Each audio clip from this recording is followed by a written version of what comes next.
that I love. I don't need New York or LA. She's the one I'm thinking of. What is my name? My given name is Charles Robert Schwab, the founder of Charles Schwab and Company.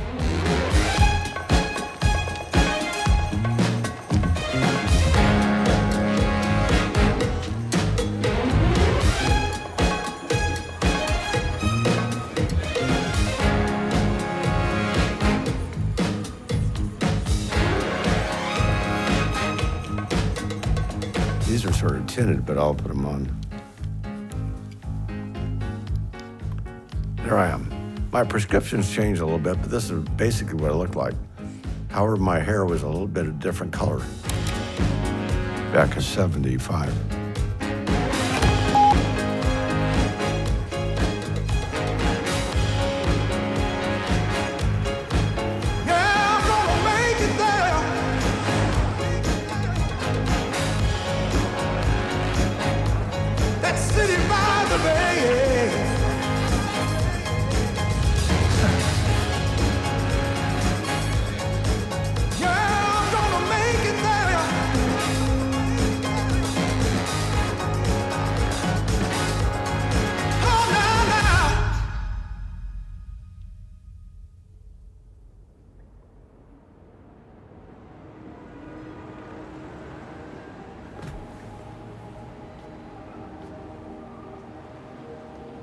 My name is Latasha Poindexter, and I've been a security officer at Schwab since 1992.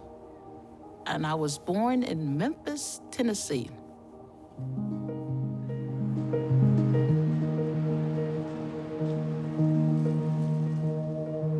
My dad was a laborer. My mom stayed at home, 4 kids. We were pretty happy kids coming up, you know. We just didn't have that much. I said I wanted to be a millionaire by the time I'm 30. Making, building, creating, contributing. That's right. I graduated in 82. 82. Good evening. Unemployment went up last month. This means that 9,600,000 people are now out of work looking for jobs. Some experts are becoming fearful that rising interest rates will cut short any economic recovery. They say things could get so bad that the current recession will look like a picnic. I believe in these months ahead, the recession bottomed out and we're going to see interest rates begin to fall. Economists still believe the unemployment rate will climb above 9%. It was not a great time in the economy. I did get very, very close to one job. It came down to 2 candidates. It was a pharmaceutical sales job. We sat down with the regional sales VP, you know, at his house. We were the last 2 candidates to interview, and they were gonna pick one of us. You know, he gave us a scenario, would I promote this drug for something other than what it was approved for? Ethically speaking, I couldn't. And the other candidate said they could. And so when I found out basically, you know, that I didn't get that sales job with the pharmaceutical company, my professor told me why I didn't get it. Because I thought I did great in the interview. He said because you were too honest. So, too honest.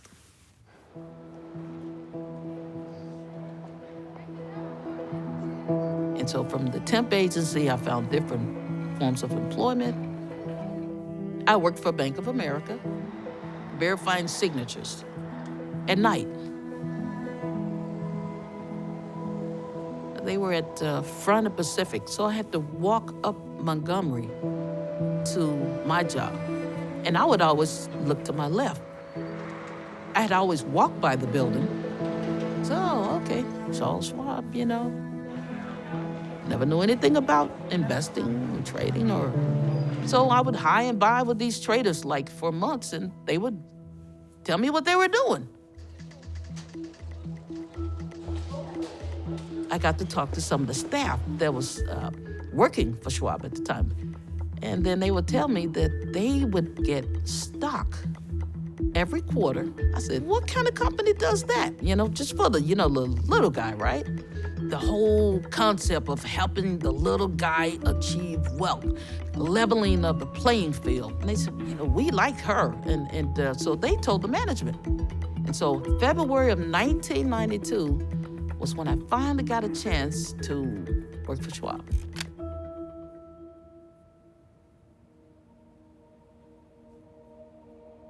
Me, I would like to leave more than my dad left. Yeah. Merry Christmas! Merry Christmas! Provide for those little ones for the future.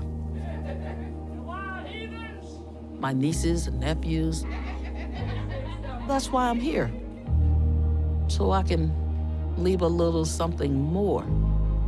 My dad, he had a little small retirement with the trucking company he worked for. Now, his father left him a shoebox. And of course, you want to know what's inside the shoebox, right? I'll tell you by the end of this interview.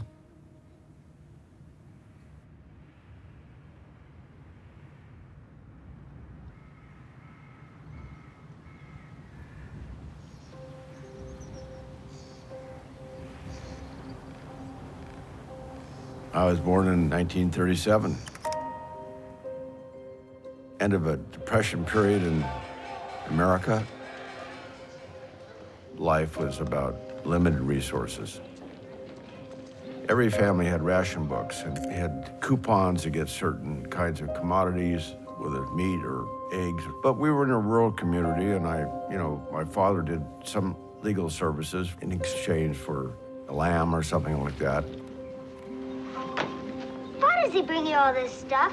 He's paying me for some legal work I did for him. Cunningham's are country folks, farmers. Crash hit them the hardest. That's what you did back then. Like your president, I speak of a long and a hard war. The broad flow of munitions in Great Britain has already begun. I remember we had this war against a lot of people. Japan, Germany, and Italy have all declared and are making war upon you.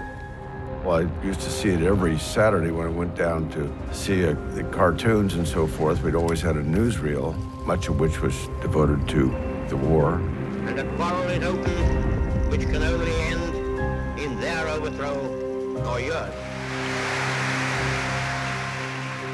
Polio. Polio was really a big problem back in that time. And a lot of kids, friends of mine who got polio. Now I remember kids being in lung machines and some who passed away, a disease that didn't have a solution.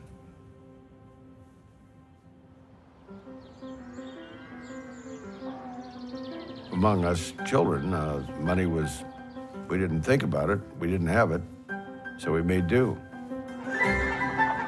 I raised chickens, actually. The most fantastic animal in the world. So prolific. Chicken eggs, of course. The women in the area all wanted the manure for their gardens.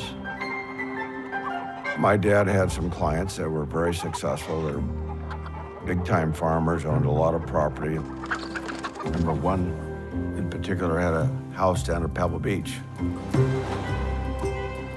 And so we went down to visit him. My father did point out their success to me. He said, well, they own 5,000 acres or 2,000 acres. I thought this was pretty impressive. He had a house in Woodland, California, and a house down at Pebble Beach. I thought, wow, that's pretty cool. I think I'd like to do that.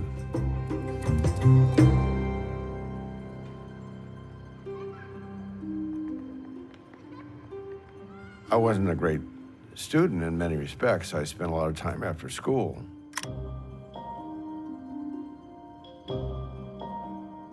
My fear was my father thought I was stupid. And in many ways, I felt stupid. But not being able to be as articulate as he was. He was very articulate. Slap me on the back and say, boy, you're really doing well, kid. You know, I don't remember those moments at all.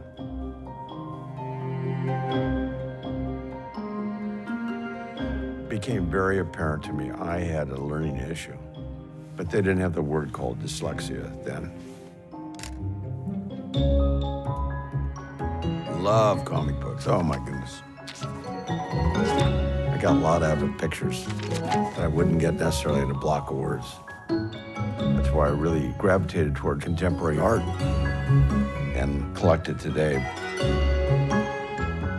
In school, I just worked harder, hacked my way through. It was ugly. It was not fun being zero. I wanted to get as far away from zero as I could.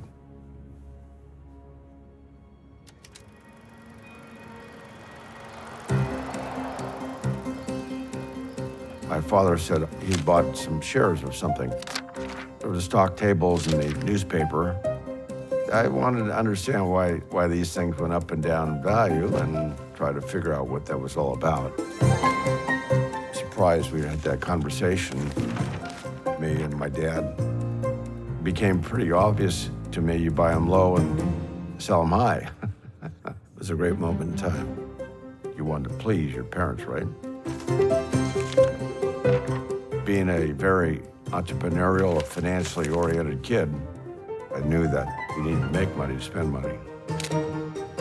Rather than watching the football game, I was underneath the stadium picking up Coke bottles that people dropped through the bleachers, turning them in for 5 cents a bottle. I wanted to get as far away from zero as I could. I was a tractor driver working in the agricultural fields, pack around big bales of hay and stack them up.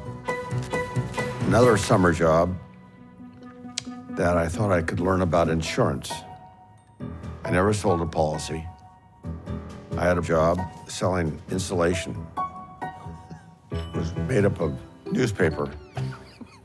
Go door to door, demonstrate to them how great this insulation was. It was a real joke. I never sold a single insulation. I was too honest, I guess. It was something else. One memory, I was a switchman on the railroad. That was the year of, I think it was 57. It was a big recession in America. And here's this music teacher who didn't have enough work to support his family, so he also was a switchman, making the same amount of money I was per day, $19 a day. He said, don't end up like me. I felt really sad and impressed that he would leave that profession of music and do this. Wow. Made a big impression on me. Highly educated guy, working as a switchman.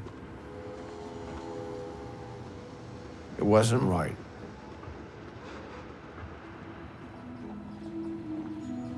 We moved to Santa Barbara.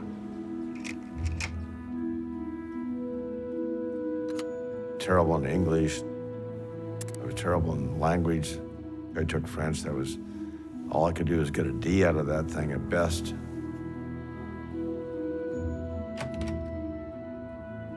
My dad was really upset with me. It was not a happy time for me.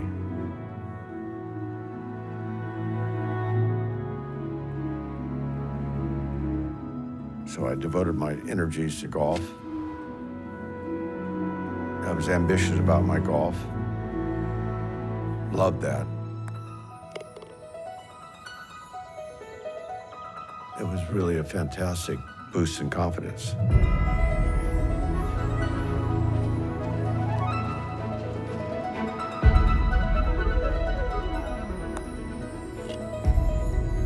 Our golf team at Santa Barbara High School played the freshmen at Stanford.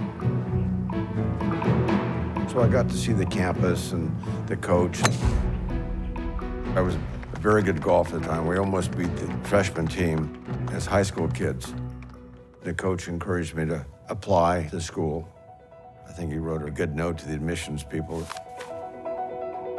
Why don't we give him a chance?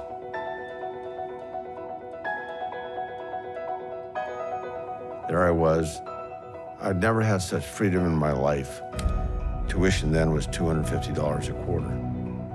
No parents around. No demanding father. Disciplinarian of all time. He wasn't there.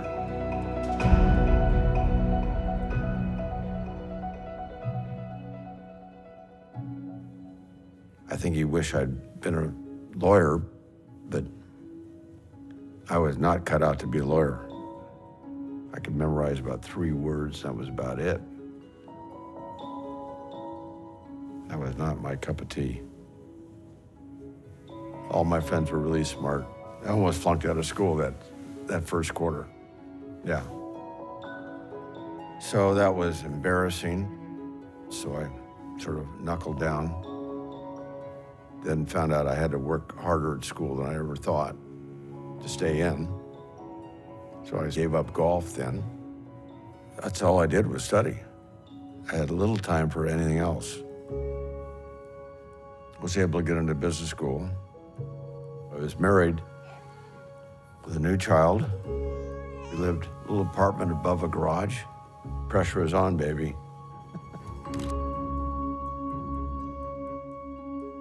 I am Carrie Schwab Pomerantz, born in Palo Alto, California, on the Stanford University campus. He's my dad. He was getting his MBA, and my mom was an undergraduate. They laugh about me being born during finals. My dad did not become the Charles Schwab that people know until I was 25-ish, 24. As a kid, you don't really look at your dad that way. He's just your dad. We had just a real simple life. And I don't know that I even understood what he did. I just know he went to the office every day. He worked long hours, and he never had a lot of money. He was busy. I wouldn't say he was physically there for us, but I knew, he loved us. There was some lapse on my part being a great father. I was working probably harder than I should have. Their baseball game was going on, and I was down working on the next office or something. I've been trying to make up for it ever since.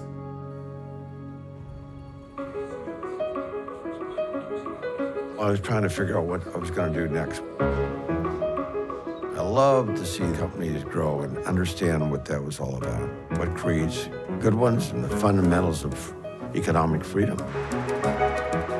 I went down to San Francisco to interview in the brokerage world.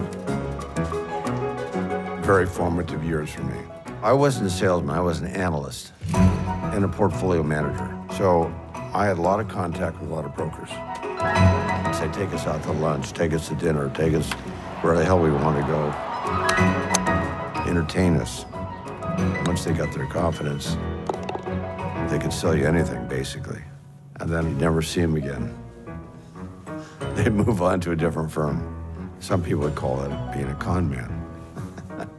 So I began really understanding the brokerage industry as such, what I didn't want to be.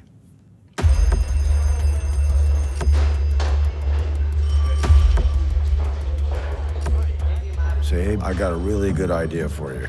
It's gonna go to the moon. You better hop on. That's the nature of Wall Street. There are false dreams all the time being created. Services around investing was very high cost, tough to access. Only the wealthiest people in the world could participate. That was the industry. Inside information was rampant then. Relax, will you? Believe me, I made the right move. You really think so? Why, sure. We got the inside track. Listen. Hello? Listen, John, we've got a really fantastic opportunity to recoup our losses here. They're not our losses, George. Hey, JP, where's that old killer instinct? Call me later. I got some things to do right now. Potter, this is a hot stock Yeah, option. I know. Call me later. John? Bye. It wasn't right. There had to be a change.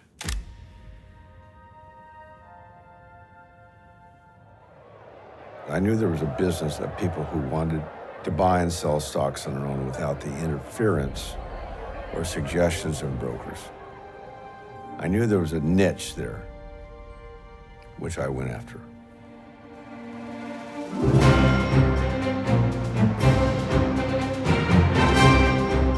So I started a company called Investment Indicators. We had managed accounts. We published twice a monthly newsletter about investing. Most of the stuff being published was very biased. It was a sales brochure. So we changed that. I decided to change the name of the company. I owned the whole company. So looking for a name, Schwab Investment Company wasn't good because it conflicted with somebody else and so on and so forth. Finally, I said, how about just my name, Charles Schwab Company? Introducing discount brokerage to the world.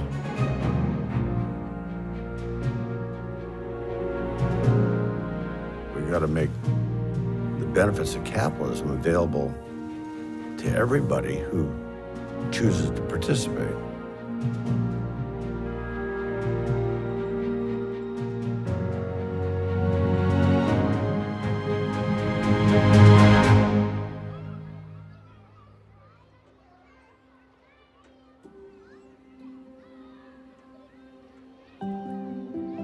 A kid on the playground said, "Did you know your parents are divorcing?" And I said, "What is divorce?" I didn't even know what it was. Some of it was that my dad was very focused on building a business, and I don't think that went over well with my mom with 3 little children. Dad moved to an apartment building, kind of a high-rise, and we would make paper airplanes and throw them off the balcony. And then when it would have a downpour in San Francisco, you know, when there's big puddles at a corner of a stop, he would drive fast around the corner, so the splash. And of course, we thought it was hilarious that he did that, so he would find another corner and go fast around it.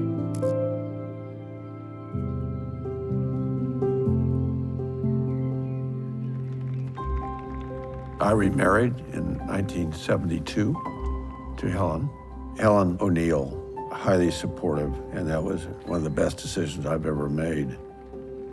We ended up having 2 wonderful children, and I'd had 3 older kids from my first marriage, and still just beginning. Just beginning.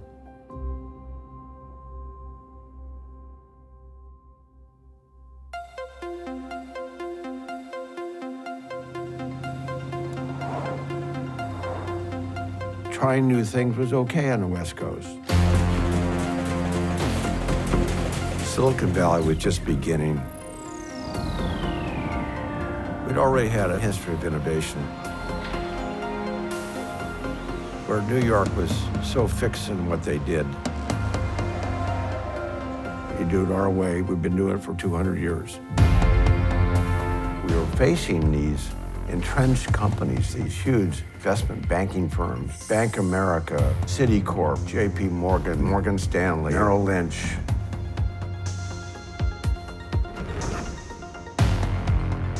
I was this little guy on the West Coast, and we had no success really. And, you know, that time period, you look at the stock market was not going up, it was going down mostly. Sudden cutoff of oil from the Middle East turned the serious energy shortages into a major energy crisis. Nixon was thrown out of office. There's the president waving goodbye. President Nixon's helicopter going over the White House South Lawn. It was just a very difficult period. 120 Montgomery Street. First office of Charles Schwab Company.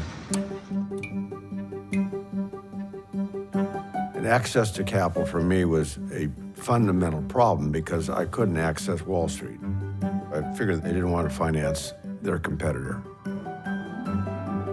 That was tough. I took the salesman out of the middle of the whole formula. They're despising me for what we were doing here out on the West Coast. Venture capitalists turned us down. All these pressures simultaneously. Just have to take it. Got to be a cool cat. What we did was try to boost services and lower costs. If you're an entrenched business, you have no motivation to drop your prices. And so I was a pariah, for sure. We were beginning to open offices, and we would try to rent something up on the 20th floor, where on the main floor might have been other brokerage firm offices. And they had such clout with the landlord that they threatened a number of places that they would leave their big 20,000 square foot place down while we were renting something for 1,000 feet upstairs, way upstairs out of nowhere in the clouds. This is ridiculous. We can't even rent a space. I mean, we were growing so fast, trying to raise capital, and it was my responsibility to go get it. So I looked around the room, and the only guy who had a capital available was through the equity in his house. So I mortgaged my house. We could lose it if the business didn't do well. It was simple as that. That was a huge negotiation with my wife. You're what? Mortgaging the house that we live in, our kids? Think about that, Chuck. I said, it's important for the future. I went to relatives, went to friends. I hope Chuck doesn't come and ask me for money, because it's just not what I want to do. They regretted it later on. Probably would have been one of the best investments they'd ever made.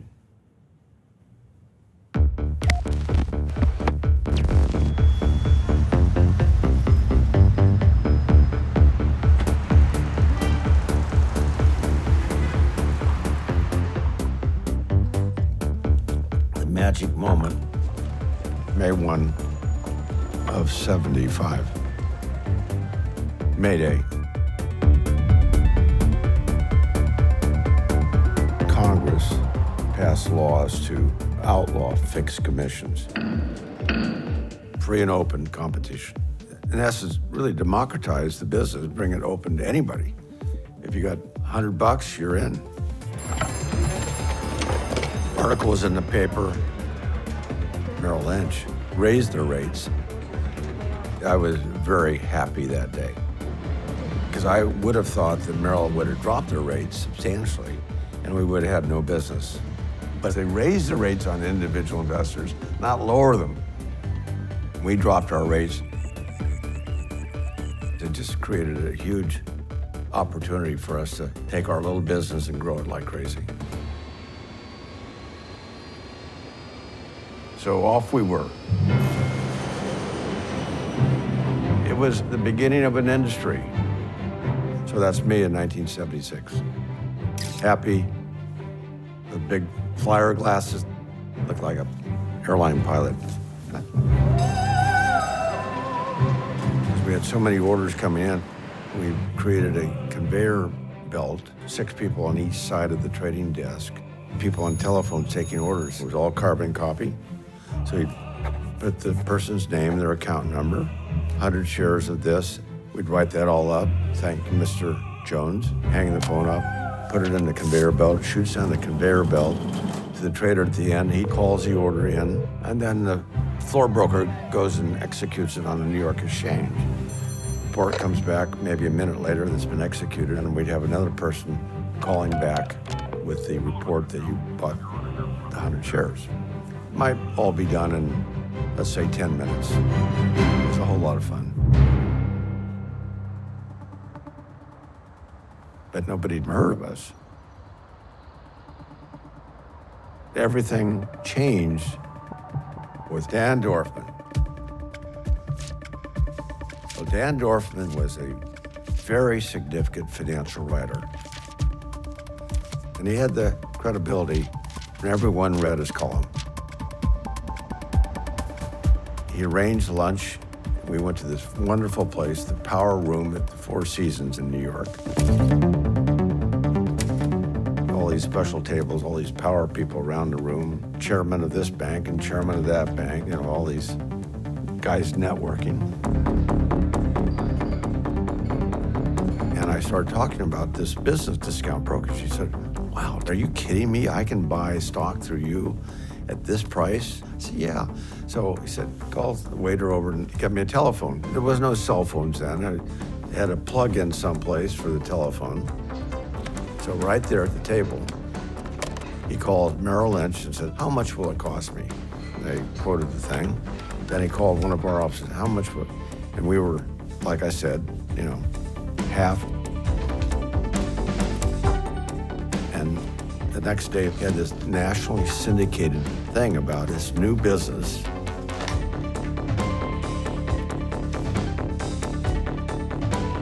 The whole world began to really know about what we were doing.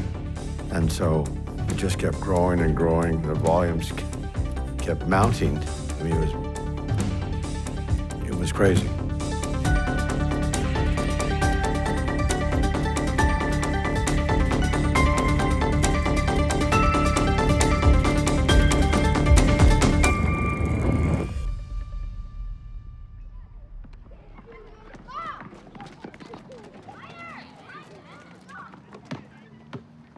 My name's Bill Gillis. Proper name is William. Born in Henderson, Kentucky in 1948 at 620 Clay Street, a 4-bedroom home that housed all 11 of us. Born to a Baptist minister and his wife. 4th grade, my best friend, whose also name was Bill, we were inseparable. I went one day to his house to have dinner, and we were at the table, and his grandfather was there, and he saw me, and he stood up and said, I will not eat at a table with an N-word, and got up and stormed away. I left and was never invited back. So my father wanted to get out of the South so his kids could have better education. My older siblings still had to attend all-black schools, so he integrated the schools in Evansville, Indiana, with me and 3 siblings, yes, and his pistol.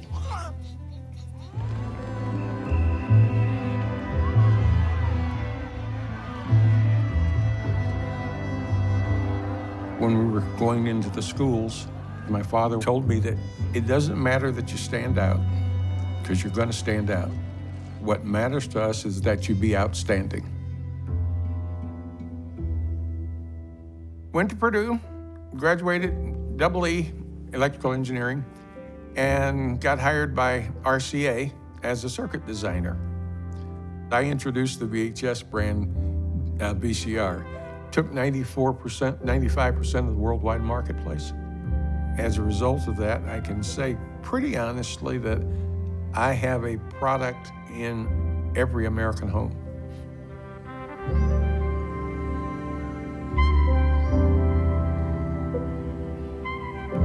I, in his grandfather's eyes, was not good enough to be in his company. While I might not be welcome in their house, one of my products or services will be there.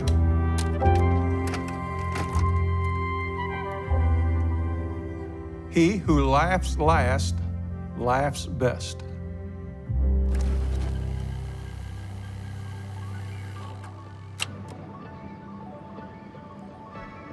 Fortunately, because I had many friends in the technology business here in the San Francisco Bay Area, and we were very early adopters on technology, way before Wall Street ever even thought about some of this stuff. We were there.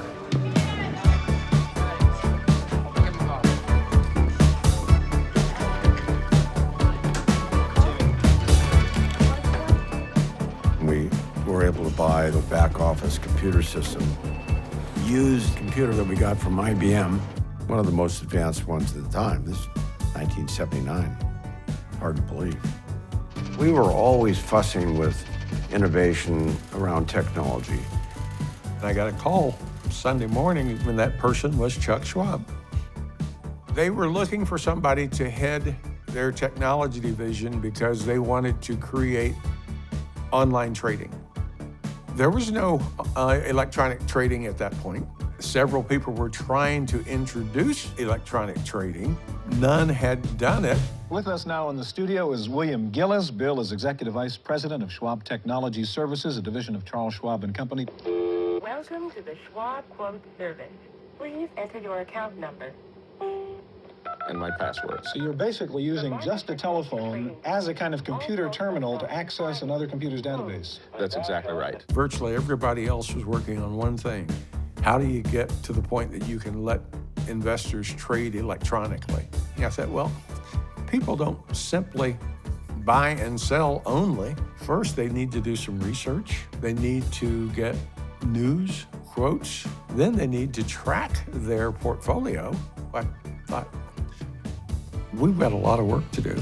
I'll just call up a portfolio, and the order has been placed in our host computer system. And what you're doing here is not really sending an order to a broker somewhere. You're actually placing and executing the order yourself. That's correct. I'm the first and most comprehensive electronic brokerage services.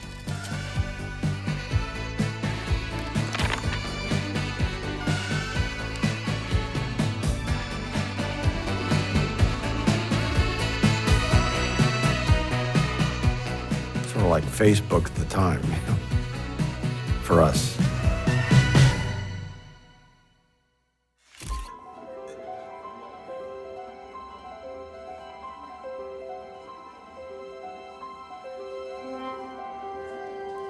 So many of the great entrepreneurs had a reasonably fatal flaw in that they believed they could do every job in the company better than the person they had in that job in the company. He knows what he's good at, but he also knows there's lots of things he's not good at.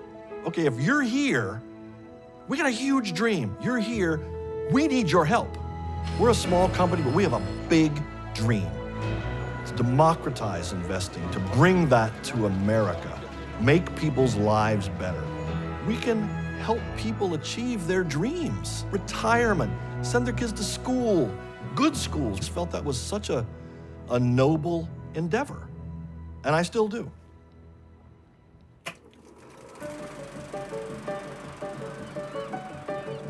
There I was, this little guy in San Francisco. I was building a new industry. I figured the old-fashioned exclusive one had to collapse. How do you remember all those names submitted by Chuck Schwab? Well, I get some help from a few people. Well, I'm glad you pointed out. What are names? The answer is yes. Yeah, I'll buy 1,000. Add 3/4. Right? They all made salaries. That was really revolutionary.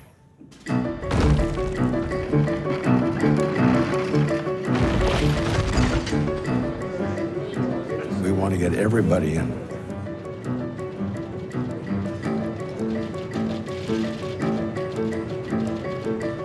Here in our business, we don't care how much you have.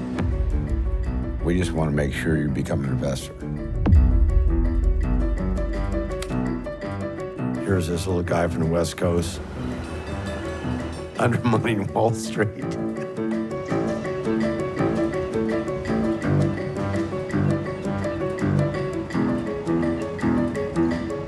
know, I had all the stuff in the back's card and all that kind of stuff. I didn't know where to. Okay, good. That's where to go. You got it. I'll give him a call. But then I had another problem. I had a problem of growth, how to manage and how to finance growth. New offices, new equipment, new software, hiring new people, training new people. All those things take capital.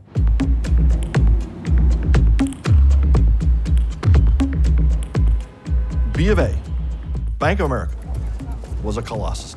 It was in that big brown building, towered over the city. There was no bank that had a better reputation than Bank of America. It could do no wrong. It was sort of the pillar of the establishment, the #1 bank in the country. If you lived in California, there was a Bank of America almost on every corner in your community. good friend, Steve Macklin, he was the head of strategy for the Bank of America at the time. We were the new kid in town, and they thought we could help them in their freshness of what they needed to offer to their public. Huge potential for them. He liked the company so much that instead of lending money to us, they wanted to buy the whole company. What's the number? Oh my God, that got my attention. $40 million. $40 million, I don't think I had $4,000 to my name at the time. So they ended up proposing a deal to me. It meant that this little baby I had, the Charles Schwab and Company, would have plenty of resources available to it. For me, I didn't know what to do. I wanted to turn the company around. I wanted to make things better. And my responsibility to my employees, that was my baby. I didn't have to make that struggle anymore. I could just grow the company.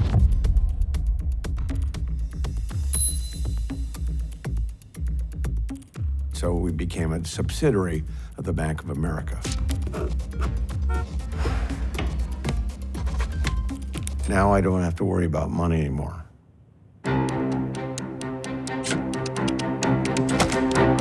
If the B of A endorsed it, it's got to be something really important. Our reputation just zoomed. Next 3 or 4 years, we grew amazingly.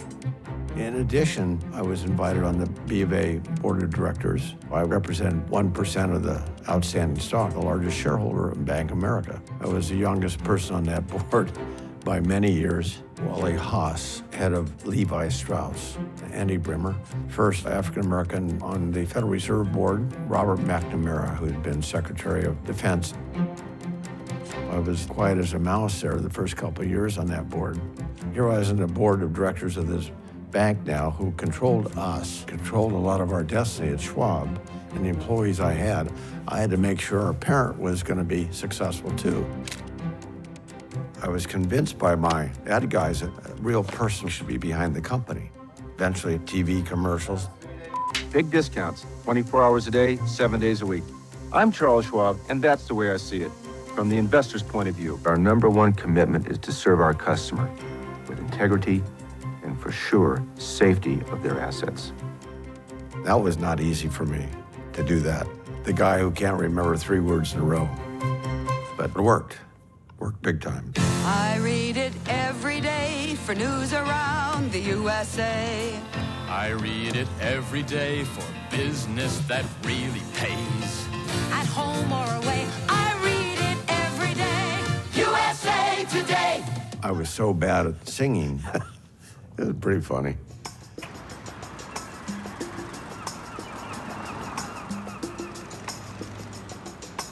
I joined Schwab as employee number 981 on October 26, 1986. I was a 26-year-old guy. I was the numbers guy. Low man on the totem pole. I'm sure B of A had a planning and analysis staff of, who knows, hundreds of people. At Schwab, planning and analysis was 2 people. Ray Carvey, planning. And then they hired in young Chris Dodds. I was analysis. We had 2 people. 101 Montgomery, where the headquarters were, where I first started working. And we're waiting for the elevator. And lo and behold, who comes up to get on the elevator with us is Mr. Schwab. Wow, this is really, really cool. And I remember thinking, I thought he'd be a lot taller. And he says, "Hi, Ray, how you doing?" And Ray says, "Chuck, I'd like you to meet somebody. This is the new guy that joined us in the planning and analysis function." And he says, "Hey, how you doing?" And I said, "Oh, Mr. Schwab, how are you? So nice to meet you." And in his usual way, he sort of gives you that, "Just call me Chuck." Ladies and gentlemen, Governor Ronald Reagan. Where once there was a great confident roar of American progress and growth and optimism, there is now the eerie, ghostly silence of economic stagnation, unemployment, inflation, and despair. The average American is 8.5% poorer than he was 4 years ago. I decided the day before the election, I'm going to keep the company open up all night long to let people put orders in. As they saw the election come in, people loved it. Eventually 24/7. Guess what? The rest of the industry began following us.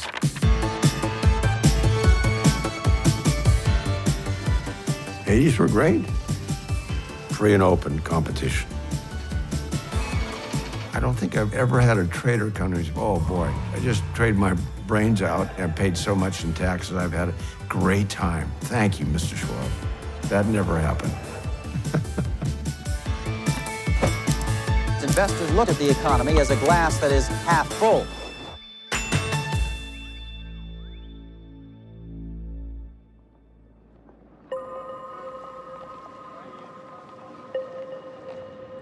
It became obvious to me that there was a huge underlying problem of the inefficiencies of the bank itself. We had something like 70,000 employees. We should have had something like 50,000. No competition from the outside. Also bad foreign loans. We just needed to fess up to the issues that we were dealing with as things were getting more and more competitive. I talked to the CEO about things that we should do, and he said, I can't do that. I didn't have the cooperation of management at the time, but I thought maybe I could convince some of the guys on the board, maybe we should look at some of these things. So I gathered a group of people at McNamara's home in Washington, D.C., put forth, here's the problem, and here's how I would fix this thing, or begin fixing this thing. Becoming more efficient, reducing some of their personnel, improving their profitability.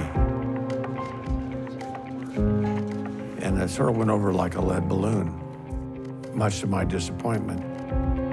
My parent company was getting in trouble. Their premiership seduced me into merging with them. But there I found myself in the middle of a real issue much bigger than I'd ever faced before.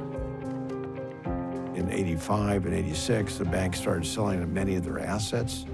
I had all my assets tied up in the Bank of America, and their stock price kept dropping. I was trapped.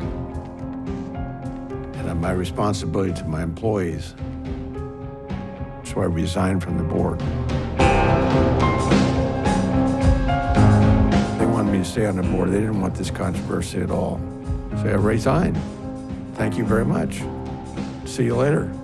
And then, of course, when I did resign, they immediately fired me from the Schwab board. Yeah. Charles Schwab and Company. That was my baby. A compelling reason why I should try to get myself out of the bank and make a plan to try to buy the company back. Certainly I wanted to go the peaceful route, but they were jacking me around so much that I had to make sure that they knew I was gonna file the damn lawsuit. When B of A bought Schwab for $57 million, I think it was, they paid for it by giving B of A stock. So they didn't get cash, they got B of A stock. Trying to rescind the original transaction was certainly considered. You would have had to prove that B of A knew about its problems and did not tell us about them adequately. I think that would have been a very hard road to hoe and prove, and it would have taken a lot of time. And time in the public sphere, perhaps, what does that translate to? That translates into a lot of Schwab clients saying, hey, what's going on? Are things really okay with this brokerage firm? Should I really be here? Are you guys gonna be around? Is there a problem? We don't want to take that risk. You could be impacting the value of your asset, i.e. Schwab.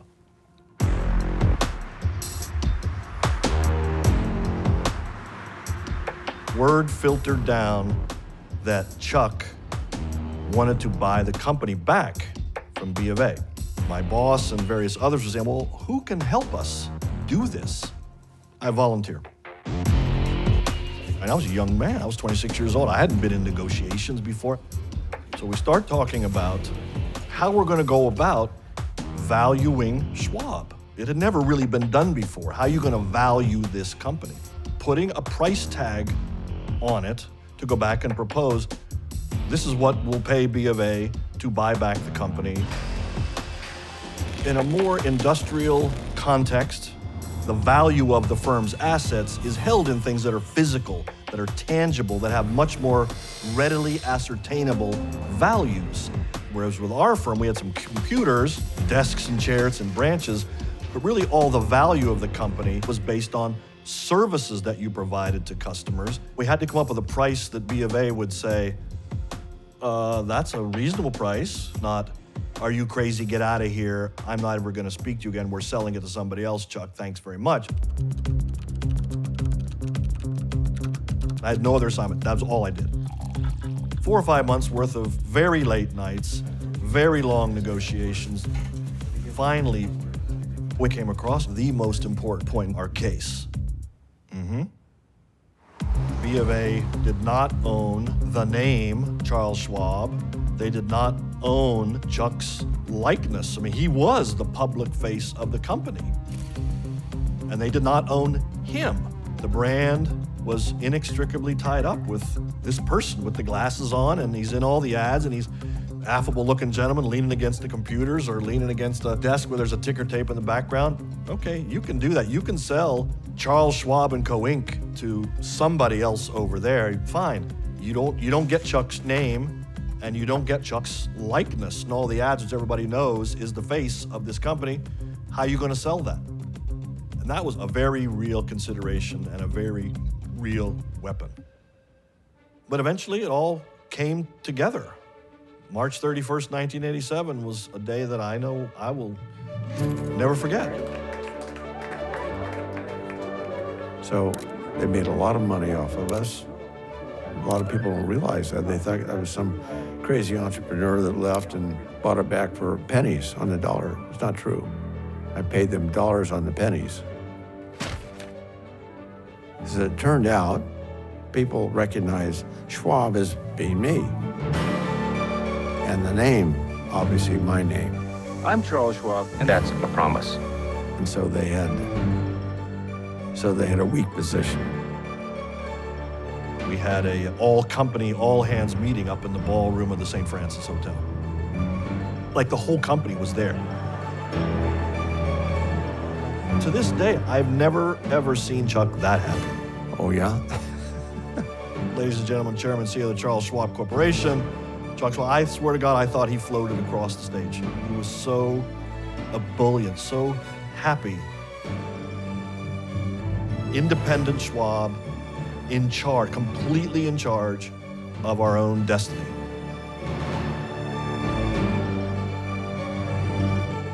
I will also never forget going home to my wife that night and saying, MJ, I'm never gonna work anywhere else again. I'm never gonna work anywhere else again.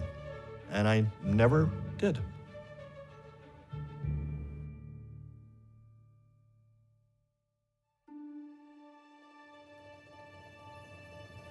The freedom came in March 31 of '87. As soon as we did the transaction, I thought we'd better go public in order to pay down some of this debt, because I was very uncomfortable with long-term debt, no matter what style it was in. If you've ever borrowed money, you borrowed money and you have to pay it back. And that's a big mountain to climb. So how do you do that? In my case, was to go public. And the quicker I did that, the happier I was going to be.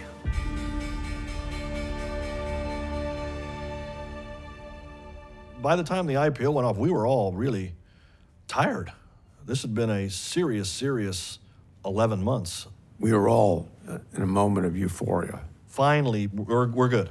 So that was just a big relief.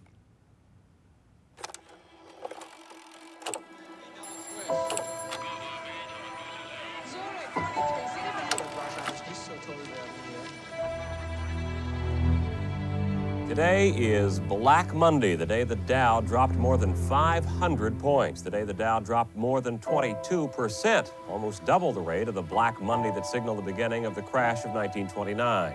It's around the world, stock markets fell faster than a skydiver without a parachute. The panic starting in Tokyo this morning while the West slept. Then, like a plague, sell fever headed west. The London Financial Times Index down more than 183, the biggest one-day drop in Britain's history.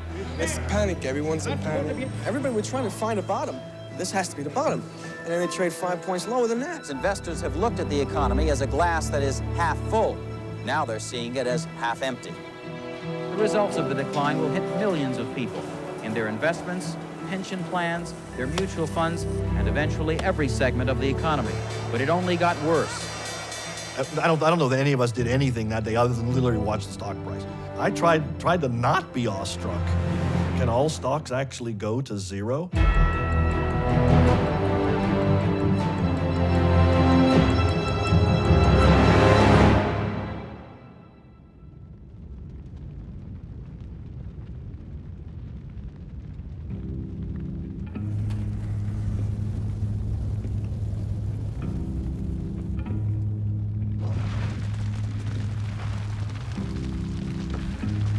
People, they buy in for the promise that your company's going to grow.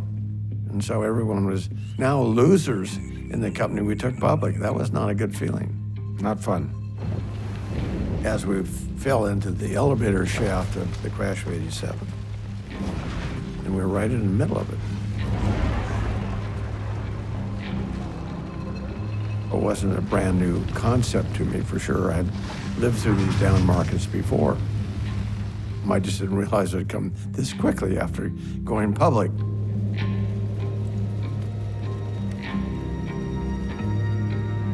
It doesn't go on forever. You could name many, many cycles like that over the years. Stroke of luck that I had raised this equity capital, reduced my debt, and we had to rebuild the whole thing again. So, took about a good year before it turned around. But that's the nature of the beast we have. Up and down, depression to exuberance, depression to exuberance. You just have to be able to understand that and deal with it emotionally.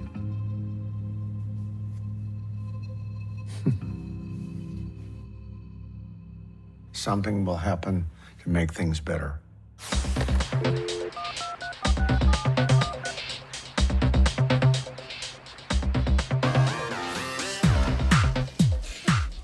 It always happens. It always comes through. It never seems to come through as quickly as you want, but a little bit of patience does work wonders. Welcome. That little mark with the A at NBC GE.com. I mean, what is internet anyway? It's a giant computer network made up of universities and everything all joined together. Right. And others can access it. Right. And it's getting bigger and bigger all the time. The introduction of online trading, we were very early on that, way before internet.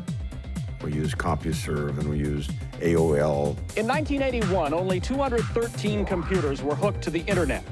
As the new year begins, an estimated 2.5 million computers will be on the network. In 95, 96, internet came and we were on top of that as hard as we could be. And usually we were ahead of the customer. We knew what they wanted.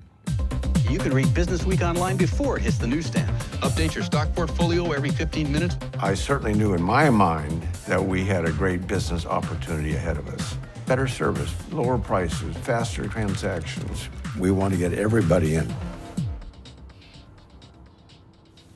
Up and down, depression to exuberance, depression to exuberance.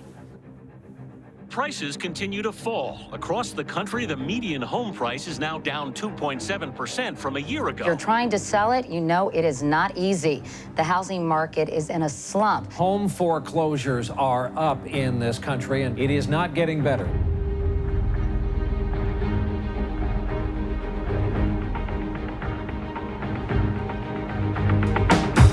It was a manic Monday in the financial markets. The Dow tumbled more than 500 points. Lehman Brothers filed for bankruptcy. 25,000 employees will be liquidated. How are you feeling?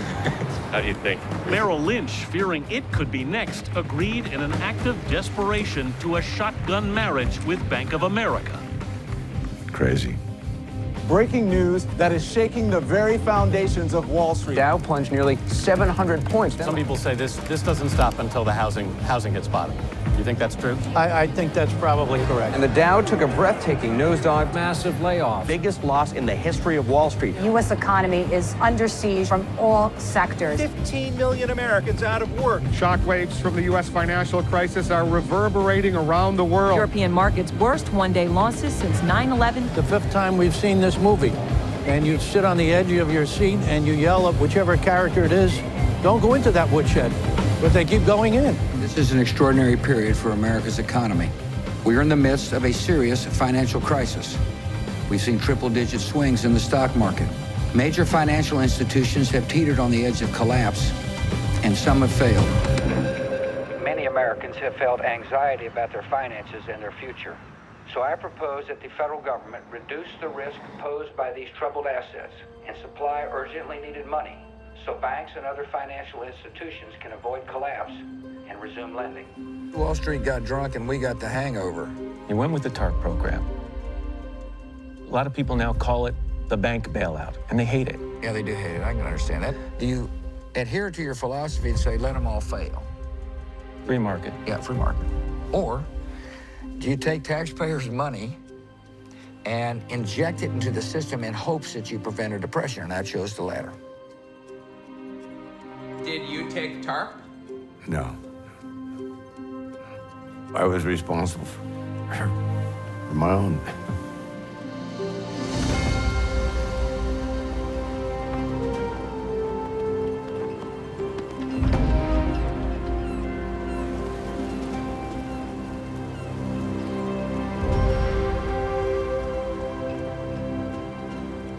Look at what we have made.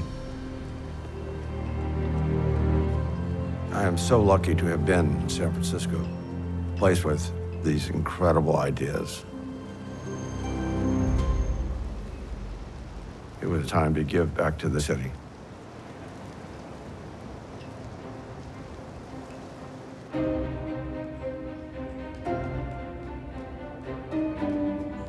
A good painter can be a very good technician. You know, create a well-painted picture, right? Just in terms of the quality of the brushwork and the use of color and so forth and so on. A great artist distinguishes him or herself by showing you something in their work that you'd never seen before and probably couldn't have imagined. That it opens up a whole nother world. You'd be interested to know that some of the best contemporary artists are also dyslexic. And that their creativity is expressed not in words and writing, it's in images and visual images. An important thing for Chuck. Yeah? Greg? How are you? Sir, it's a pleasure to see you. Good to see you, sir. Uh-oh, you got yourself on film. Shoot a video there, Greg.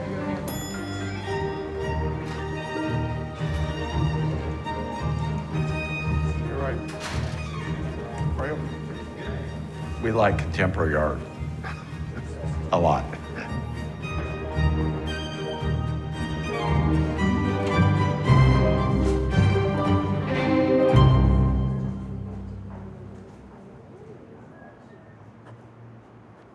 This became a new endeavor for him to lead the board of a major American museum dedicated to contemporary art.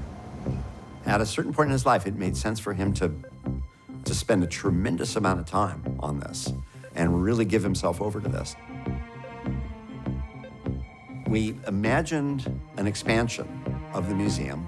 This was a dream that Chuck and I had. Well, okay, so now it's 2010, and we're in the middle of a financial crisis. Wall Street nearly flatlined after President Obama signed the stimulus into law. Request for another $21 billion in emergency help. There was a lot of skepticism that we would be able to raise the money we needed to raise. This is the largest capital campaign in the history of San Francisco. You know, the symphony and the ballet and the opera and the fine arts museums have all had big capital campaigns. Nothing like this. I mean, is this realistic? You know, I mean, can you, in the face of a recession, maybe we're crazy to even try this right now. Maybe we should just wait a while. And Chuck ever the optimist, said, "No, let's go for it." The first thing that happened is we had to hire an architect. $660 million.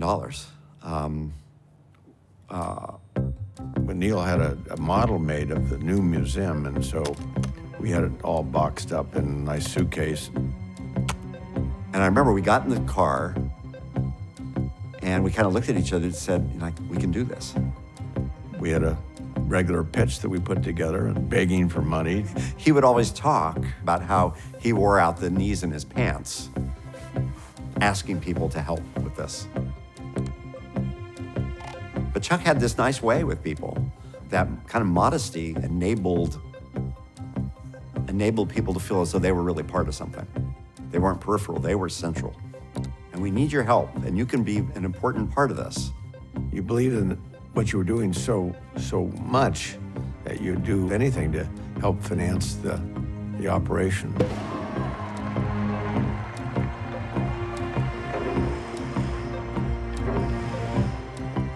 With this deal getting done, it raised the bar for everybody else on the board and the community of the museum.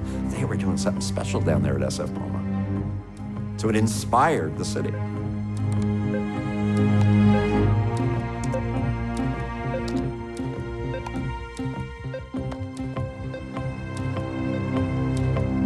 The first time I went, oh, did you ask that question? I was there to attend the grand opening.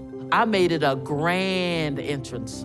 I put on my best attire and I rented a limousine. Let's give them something to talk about. When I stepped out of the they thought it was somebody else, but they couldn't believe. That's the security guard? That's what they said. Whoa. So, of course I'm gonna go and support. I wouldn't have missed it. And I decided to one-up them. I stepped out of the limousine. I feel like representing, just pull out all the stops, you know what I'm saying? After the last big ribbon cutting event, I need to be hospitalized. I'm so exhausted, really tired. And so I had my weekly meeting with Chuck, and I kind of limped in. The first thing he says, what's next? Now what are we gonna do?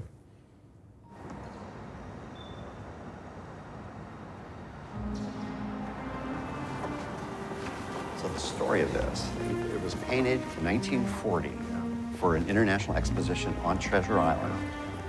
Nazis are, marching through Europe, and Churchill is pleading with Roosevelt to get into the war, right? So this side is American industrialism, and there's Henry Ford and so forth. On the left-hand side, there are 4 more panels still coming. It's all about Mexico. Oh my goodness. And this has been sitting at City College since 1960. How's it been preserved? Great colors, still really vivid colors. Yeah. Well, the colors in fresco don't fade.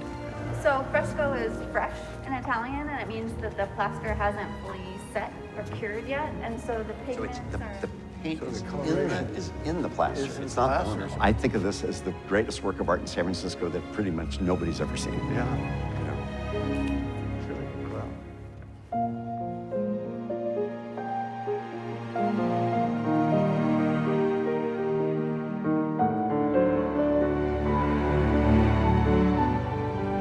I got a lot out of pictures that I wouldn't get necessarily in a block of words.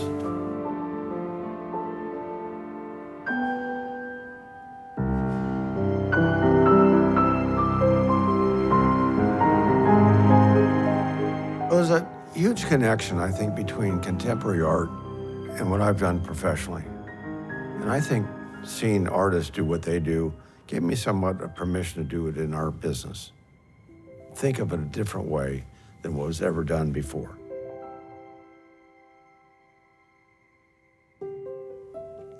My dad once told me it was the greatest gift he had ever given me.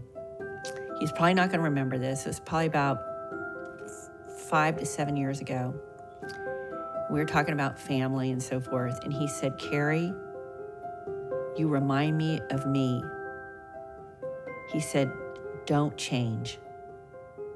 Some people, you could say, thanks a lot. I don't want to be like you. But My dad broke down a lot of barriers for our industry. He cares about the community in a big way. I would be proud to be like him. Now I'm getting teary-eyed. When do I get tears? Bringing these kids along and seeing them as babies and now as full adults. That's great. I actually have 13 grandchildren, 5 wonderful children, wonderful, smart, attentive, great parents. It does make me extraordinarily proud. And still just beginning. Just beginning.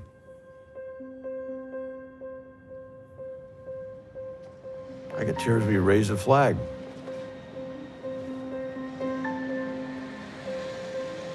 These are proud moments. It's meaningful to me. It's not as meaningful to maybe younger generations, but my generation, having come through so many wars and so many things, how we persisted.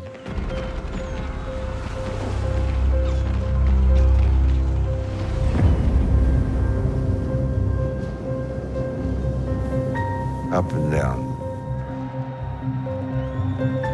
Depression to exuberance.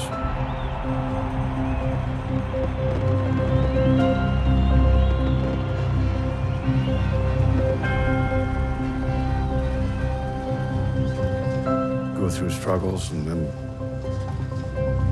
great successes too.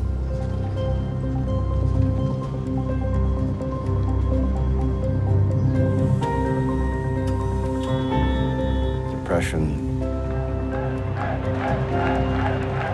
to exuberance.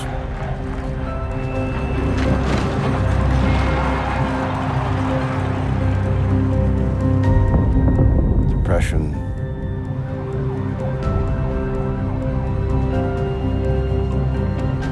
persistence. It's the heartbeat of this country.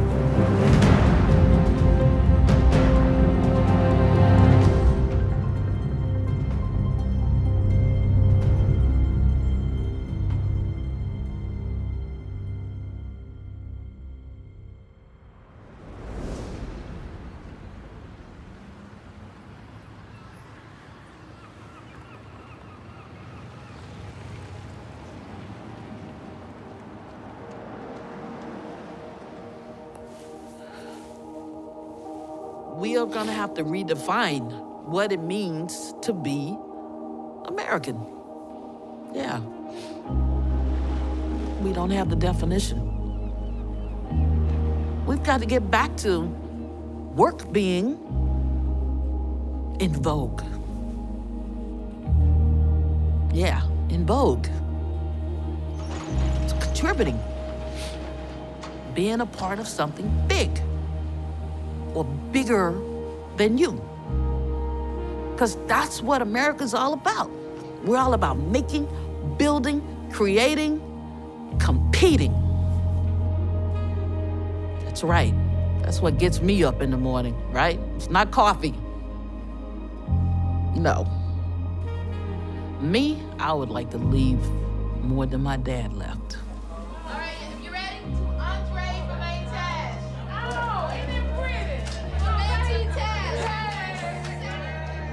My nieces and nephews, and they don't have to start from zero, like I started from zero.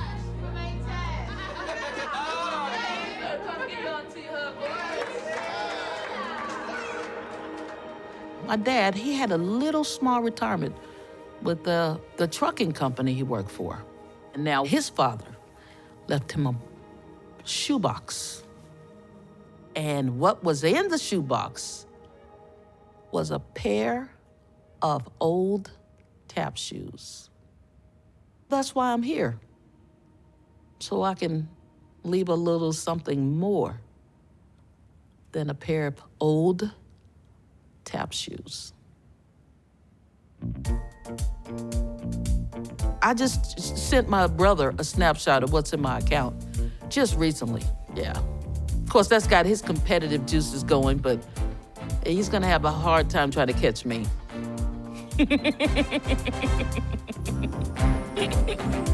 Thanks to Chuck.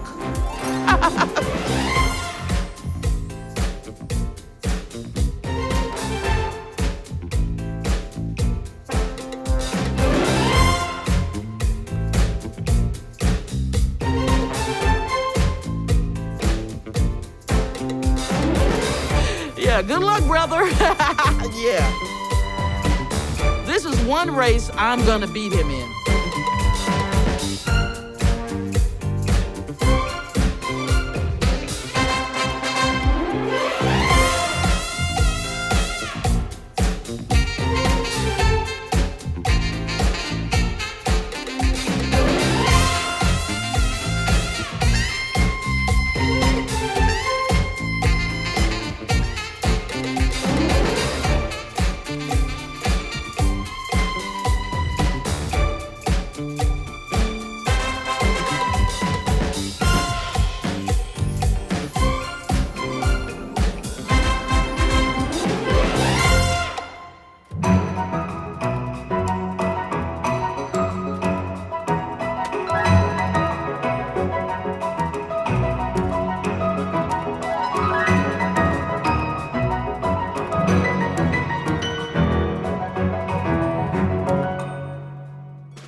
I'm Charles Schwab, and that's the way I see it, from the investor's point of view.